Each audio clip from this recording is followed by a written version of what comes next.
So it's been a wild journey, man, from 8th grade language arts teacher on the Navajo Nation in Arizona to Indiana and Israel and Andorra, back to the US, and now full-time touring musician. So I've got Canada dates coming up, and then I'll be back in Europe on tour 2025, February, March. So, and then from there, expanding to the world, world domination. Yeah. World domination, that's what we're all after.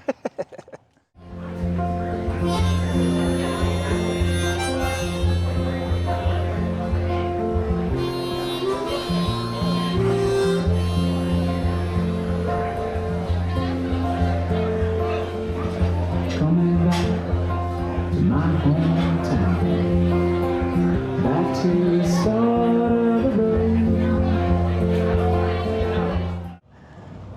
All right, where are we? Hamilton, Montana? Hamilton, Montana. This is Eli Lev, Howdy. and he's a traveling musician. We met just a few hours south down in Salmon, Idaho. Yeah. Today, Yep. and I'm rocking his hat, as you can tell. What's good? And I love this guy's story. He's been traveling for years and years and years. Yeah. But this year specifically this is tour number 2, summer tour, Yep. and 82 dates, and he just started a few weeks ago, right? Yep. Full-time touring musician. Last year was about 185 shows, and this year's over 200. So it's a lot of shows. So you're playing on average every other night, just about. I'm playing on average like every night, and then I'm like off for like 2 or 3 months. Yeah. that's like kind of how it works. So it's fun though. So I think it's really interesting to go from just, your typical traveler that then decides to take it out of the country and do multiple month, traveling stints like that. Yeah. And then to later on bring in music into the fold and say, I want to have a gig while I travel. Why do you do what you do right now? Well, it's interesting because music has always been like I used to write silly songs like my whole life. And I never thought it was going to be like a path that I did. But I actually was a teacher. I'm an 8th grade middle school teacher, formerly. So I taught on the Navajo Indian reservation for a few years out of university. I taught in Arizona? In Arizona, yep, northern Arizona, right by Monument Valley. Yeah, East Rim, Yep, Grand Canyon. Exactly. Yeah, I was just there, yeah. I was there for 3 years, beautiful. And then I taught in Israel for a year. And then I worked for a company in Israel that sent me to Andorra in Europe for 3 years. So I taught there as well. I came back to get my master's degree in English education, and I just started playing acoustic guitar instead. So. Were you a musician prior to that? Not really. Oh, wow. I mean, kind of. I was in like a high school band and like just jammed in college and did like cover band stuff in Andorra, but not like, let's make a band and do it, So music has always been around. But then after my master's, I had like a gap year.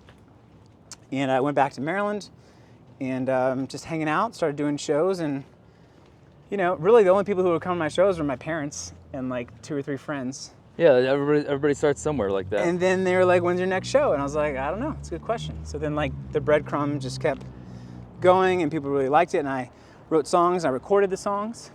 And then I started doing local shows, and I started doing regional tours. Then I did my first cross-country tour in 2019. I was ready to rock, pandemic hit. So then I just took the show online, and then I've been back on the road now for 3 years. And you were able to build up a fan base just doing some shows online and being interactive with people, right? Yeah, and what I became, Logan, is I also became like an entrepreneur. So as a musician these days, it's like you can't just play guitar anymore. Like you have to do everything. You have to make the videos, you have to do the marketing, you have to build a team for everything. Yeah, so, the one-man band, but not just musically band. The whole the thing. business band. Yeah, and I actually enjoy it. Or it surprises you that you ended up, enjoying this, right? Oh, it's very surprising. That first of all, that I would enjoy being a full-time musician. Second of all, that I would enjoy driving 6 hours every day, playing shows. But I mean, whatever, it's all worth it. But also the marketing aspect and getting putting my music in front of people, bringing them into my community, and then really creating incredible relationships with real people. That's one of my favorite things about it. So it's been a wild journey, man, from 8th grade language arts teacher on the Navajo Nation in Arizona to Indiana and Israel and Andorra, back to the US, and now full-time touring musician. So I've got Canada dates coming up, and then I'll be back in Europe on tour 2025, February, March. So, and then from there, expanding to the world, world domination. Yeah. World domination, that's what we're all after. I met a guy in Texas and his Instagram handle was die with the most likes. Shout out to Mark. Love that. So, but you get this, Logan, you get the whole kind of traveling thing. Like, why do you do it? Why are you on the road? Why are you moving so much? I just wanted to do a full year trip and I needed a project to work on while I was doing it. And when I travel, I often meet so many amazing people. Yeah. And I don't film these interactions or conversations. Yeah. They just live in my head. Yeah. And then, we remain friends or we don't. Yeah. You know how it goes. Yep. And so I just thought, well, what do I already do naturally? Okay. And now I just want to dive a little deeper and maybe interview some of these cool people I meet. Nice. So what's your why? What's your why on the interviews? Like, what are you like finding out with like connecting with these people that are also traveling like you are? Yeah, I think a lot of people that maybe make a more, travel style videos are interested in a place. Okay. And I'm most interested in people. I always have been. Dude, that's cool. Yeah. I like that. I think it's really interesting how people choose to live their lives in different ways, Yeah. different lifestyle choices, and I'm kind of really into that world. Like Tim Ferriss coined the term lifestyle design. Lifestyle design. Just like being a little bit more intentional about where you want to go, what you want to do, and there's more options than you might think. Like right now I'm living out of a little pickup truck. You got a nice setup though. It's pretty cool. Yeah. I even fit a bicycle inside of it. So here's the thing. I think you hit on something that's really interesting, that you can design your life. You can, like, any one of us can design our life. Well, yeah, you went from middle school teacher to touring musician in a matter of like a year or two. But That's it's crazy. scary. It's scary to like build something up and then like destroy it, essentially. But it's something that I have found really interesting and really liberating at the same time, because it's like, we build our identities with our relationships, with our jobs, with who we are, where we are, and what we do. But the interesting thing is, like, that could just be one identity. There could be like, there's multiple different universes, right? So it's interesting to kind of like try on different hats. Like, when I go on tour in Europe, I will be the American. Oh yeah. As you know, in Europe, you were the American. And I like, felt a Logan, lot more- let's go. You're like, you're American. You know what I mean? It's like, what did you feel with that? I felt a lot more foreign than I thought I would. Exactly. Yeah. Here, I'm not the American. I'm the guy from Maryland. You know what I Right, mean? right. In Maryland, I'm not the guy from Maryland. I'm the guy from Silver Spring. See what I'm saying? Context matters. Context matters. And when we go overseas, if you go to Asia, like, you're not American or Europe. You're just like a white dude. You know what I mean? It's just like kind of, so it's very interesting kind of trying on those different identities and seeing where we are. I think it's liberating. I think it's challenging, and I think it's really eye-opening to see all the facets that we can essentially become. It's pretty interesting. Okay, so I need to know how you decided to make that transition into being a full-time musician, having not had a ton of prior experience as a musician. That seems like a big jump. Yeah, my mom retired and she created her own consulting business. And I saw her do it from her office. I was like, Mom, you just created a business? You just made an LLC? She's like, yeah. I was like, oh, that's freaking awesome. Like, I want to do that with music. She's like, go ahead. I was like, great. So I found this like retired music lawyer that helped me out. And he got But hold on. We Yeah. skipped something. So- You said, so I just wanted to do it. Yeah, I just want to do it. So is that simple? You just wanted to do it. Just want to do it. Yeah. Wow. Yeah, I wanted to student teach on an indigenous community, because when would I ever have that opportunity again? I wanted to travel the world, see what it's like out there, so you can do that. And I mean, I'm also incredibly privileged. You know what I mean? I understand that. Yeah. Like, I'm like a white male who has an American passport. You know what I mean? Totally. So that's like still very at the forefront of it. But however, it doesn't mean that I'm like going to feel bad about it and not do anything. Actually, it's the opposite. My ancestors, you know what I mean? Like, worked their asses off in cotton mills in the South. My dad's side, like, escaped the pogroms from Eastern Europe. You know, it's like, if they saw me, they'd be like, do it, Eli. Like, do whatever you want. Like, we, like, shed our blood, sweat, tears, gave up our lives so the next generation could have a better life. So it's like, okay, here I am. I'm gonna honor that, you know, and live that, but also give back. You know, it's a place in service. You might have found this, like, when you're traveling, the more you can give and be of service, the more you're, like, welcome into a community. Oh yeah, Rolf Potts calls it a travel tithe. At what? Travel tithe. That's it, travel tithe. You know, like like in church, Absolutely. your donation. Yeah, so it's using the privilege, it's using the ability to serve and to help and to become part of communities and to be a leader in those communities and help others, you know, kind of rise up. So after I did the student teaching, I went back to Indiana University and I was an associate instructor who helped other student teachers unlearn their kind of like colonizer teachings before they went on the res. So it was like kind of like full circle kind of thing. Well, and I think going Travel from tithe, I love that. yeah, oh, Rolf Potts' Vagabonding. That book was okay. hugely powerful for Awesome. me. Yeah, it's like it's not a how-to travel book. It's more of a travel mindset. Love that. Yeah. But I think it's interesting the parallel between being a teacher, you know, being at the front of the classroom, Yeah. being in front of students, Yeah. and then being a musician. Yeah. Same thing. Yeah. But the audiences of all ages. Yeah. There's a lot of similarities. It's like, hey, it's magic, you know, pay attention for like an hour or two, you know what I mean? Taking them through a curriculum or taking them through a set list. It's kind of similar. Well, yeah, you have to be engaging and Yeah. charismatic, and you know you're very Yeah. much that type of person. So, Yeah. so both of those different roles fit you really well. I think it's about leaning into our strengths and also working on our weaknesses at the same time, like knowing both. So like I had a strength of just like connecting with people, but one of my weaknesses was structure. Like when I went out to teach like these 8th graders, I was like, let's be friends. And they're like, no, we don't want to be friends. Like we need structure, like help us have a regiment schedule, you know what I mean? Give us something that we need to do. And I was like, okay, let's do that. Yeah, I've heard that before. With students saying, "We don't want you to be our best friend. We want you to be Yeah. our teacher."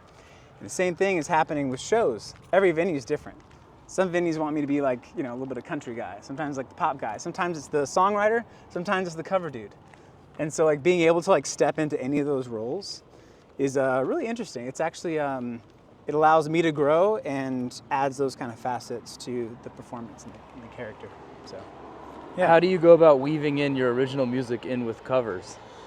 Sometimes I just do all original shows. Yeah. But the show that we were just in back there, Hamilton, Montana, they were just feeling the covers. You know what I mean? I Yeah. could tell. So just like, fine, we're just gonna slam them with the biggest covers, but also the ones that they haven't heard in a while. You know? And they really enjoyed that. Then I would slide in like like an original every 1 or 3 or 4 songs or something. So yeah, it just depends. Eli uses a loop pedal station. Yes. You know, a lot of solo players do that, and that adds a lot of depth and, you know, feeling like the band's bigger than it is. Yeah. Are you constantly thinking about new things you can add to kind of switch it up a little bit, make it more interesting for yourself? Just for Yeah. fun? So when I ask for requests, I don't have a list. So it's like whatever people want to hear. Like sometimes it's Prince, sometimes it's Willie Nelson, sometimes it's Fleetwood Mac, sometimes it's Jason Mraz. So yeah, really depends on the ask, and that's what makes shows really interesting because it's like, oh wow, I've heard that song before, but I've never played it before. So yeah, but you're a drummer, so you know this.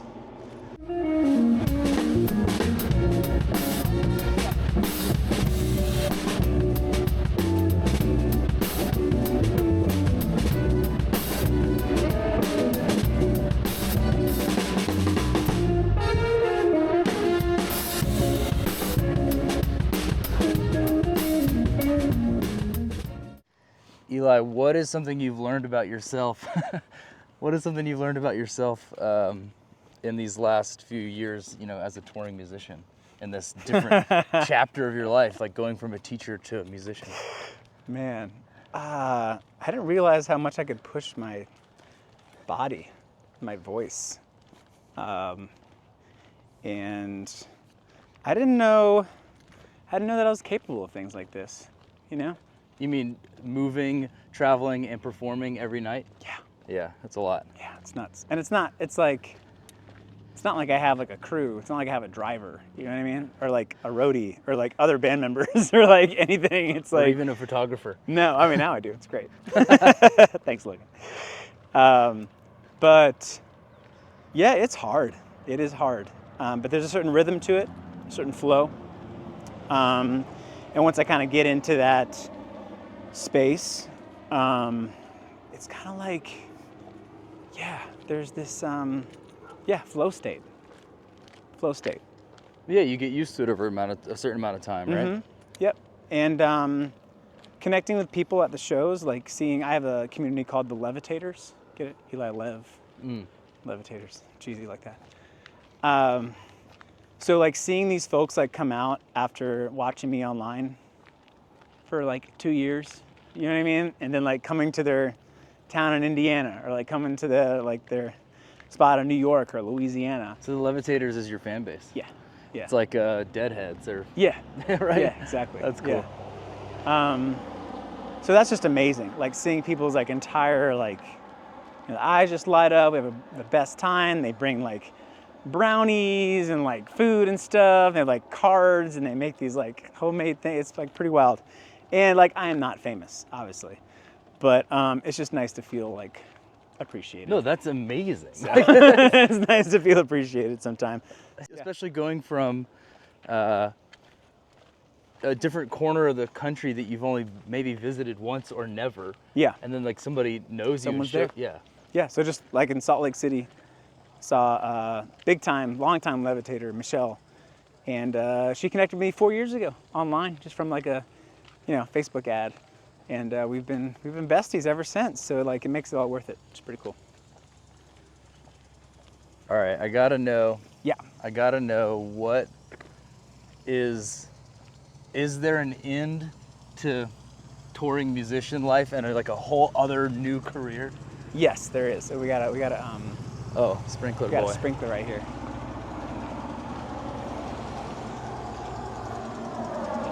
They're trying to derail the production. We won't take it. Water can't affect us. We will prevail. What was that question again? The question was, is there an end to touring musician Eli Lev, and is there a new, completely random career change that is Yes. no one's expecting? Yes, there is. Is it a secret? It's kind of, I don't know. So I started with the 4 Directions project, 4 EPs. 4 EPs, okay. All roads east, way out west, deep south, the true north. That was inspired by my time in the Navajo Nation. After the 4 Directions, currently I'm working on 3 worlds. Present journey, past lives, and future myths. Future myths? Myths. Future Oh, myths. Future myths. Yeah. So present journey is out now. Past lives has been recorded, and then I'll be recording future myths at the end of this year. After that is two worlds. It's a collaborative EP, which I'm already kind of halfway done with. Then after that is going to be my last project called One Road. You have a vision for the ending of this. 4 Directions, 3 worlds, 2 friends, 1 road, mic drop. That's it. And then the encore is 0 something. I have no idea what the encore is, but it's going to be the end. It's going to be the end of of that era. So it's all right there. It's all there for it. So it'll be exciting. And it's, you know, I'm an English teacher, so I need themes. I need overarching themes. So. Oh yeah, this is one of the most detailed and well thought out, you know, like tour names and album names, and it's all linked in this cool theme. And that's what the best bands do. The best bands do that. It's because it's a story. You can get into it at any era, any time. You can go back and read what happened before. You can be right there, or you can be waiting to see what comes next. So I'm also waiting to see what comes next too. Be interesting. Yeah, and I imagine that a lot of your lyrics help tell this story too. So. They do. Actually, the 4 directions, 3 worlds, 2 friends, 1 word, 1 road came from a song called One Road. So my own lyrics, like, told me what I should be doing. Oh, that's called foreshadowing, kids. Foreshadowing. Yep, that's what happened. I didn't know it was foreshadowing. If all your at the time. former students are watching this, they would say, "I knew that term." Yeah. What do you think people who are watching this video right now are like most curious about, like, people on the road, people like are traveling? Do you think people who are watching this like are travelers themselves, or do you think they travel like a little bit and want to get out there, or do you think that like they're traveling the world like through these videos?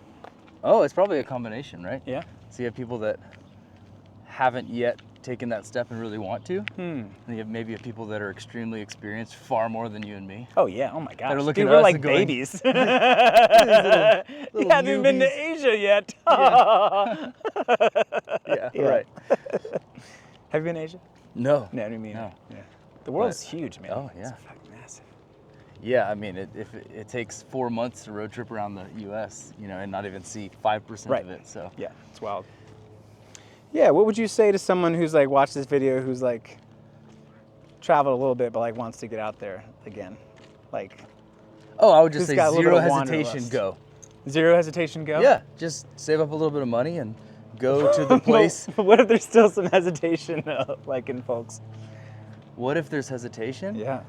Then I would sit down and write about the fears that are holding you back. Okay. That's what helped me with any Really? big decision I need to make. I write about it because there's only so much reading you can do, Yeah. and the reading's fantastic and great, and you're going to learn so much. Yeah. Just read Vagabonding by Rolf Potts, and you'll want to drop everything and go right now.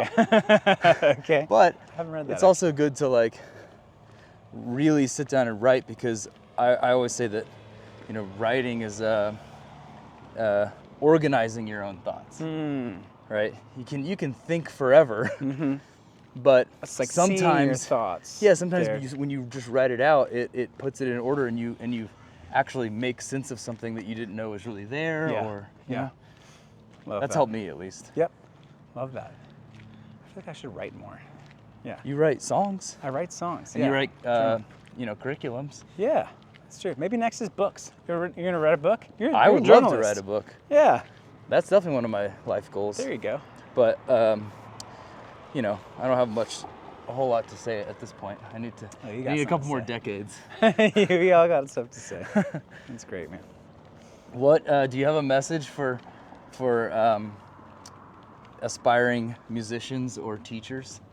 Yeah. Maybe you can do a 2-part answer to that, because that's totally different, right? Yeah, what I found in both professional and creative is really being in the process. Like every step of the process. Like there's no goal. Like once you get somewhere, you're not gonna stop. I'm not gonna stop. We're gonna keep going, right? So the only really thing to enjoy then is right now, we're walking down the street in Hamilton, Montana. Yeah. We met earlier at some like random river park in Salmon, Idaho. And just totally rocked this venue. People really liked it. Got a bunch of tips. I sold 0 merch, but I got a bunch of tips. It's great. It just depends. So am I gonna be upset about me not selling any merch tonight? Or am I gonna be like, this is freaking awesome. We're just like hanging out on like a town, talking, and people have really good feedback of the show. It's kind of like, I don't know if you've heard of this, but our brain focuses on the negative and what we don't have more, and it actually has like a 10 to 20 times impact on us more than what like positive things happen. But the interesting thing is, like, if we're in the process, things are just like, it's not good or bad, it's just like, this is what's going on right now. So if someone's like learning the F chord on guitar, rock that. You know what I mean? Like just spend like 2 or 3 months just like getting that F chord down. That's all you really need to worry about. You don't need to worry about your stage presence or your band or anything else, just the F chord. Now let's say you've got the F chord. You got your chords down, you're looking for people to jam with, hit every single open mic, you know what I mean, in your town until you find your band. and that's your thing that you're working on. That's also the comics route, right? It's just like gig as much as possible. Yeah. Hit every open mic, every stage. Yeah, yeah. And then also for people who want to travel, it's like you don't have to go to Japan. Like maybe you just go to the next town over that you've never been to, and like go to botanical gardens there or something. Yeah, You know or what I even mean? smaller. Maybe is check out. travel your own city and pretend you're a Yeah. tourist there. Yeah, Go- go do everything that you've never done in your life. Yeah, yeah. In your own town. You know Go to what I the mean? visitor center in your own town. Yeah, yeah. And you'll learn like, oh, I didn't know this about, Knoxville, Tennessee. Wow.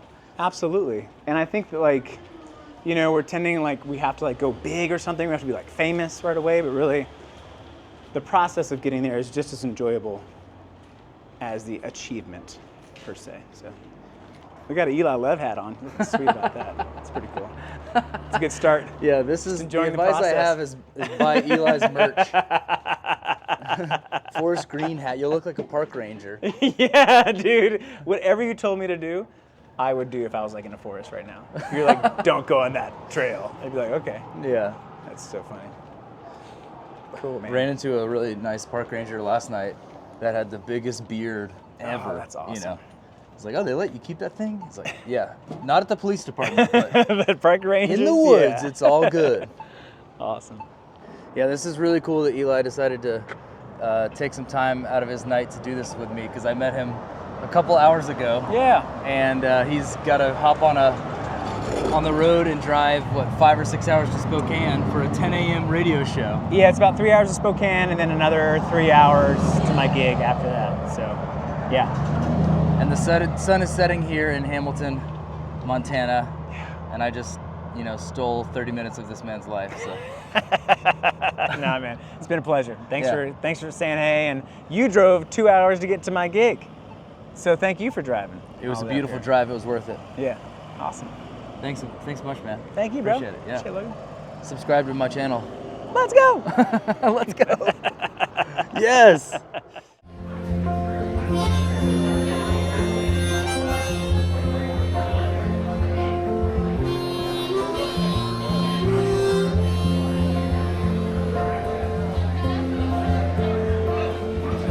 Coming back to my hometown, back to the start of the road. Going up, going down, it's all out of me. And as my circle comes together around me and my feet find the ground. And I've been going up far too long. Now it's time to start going.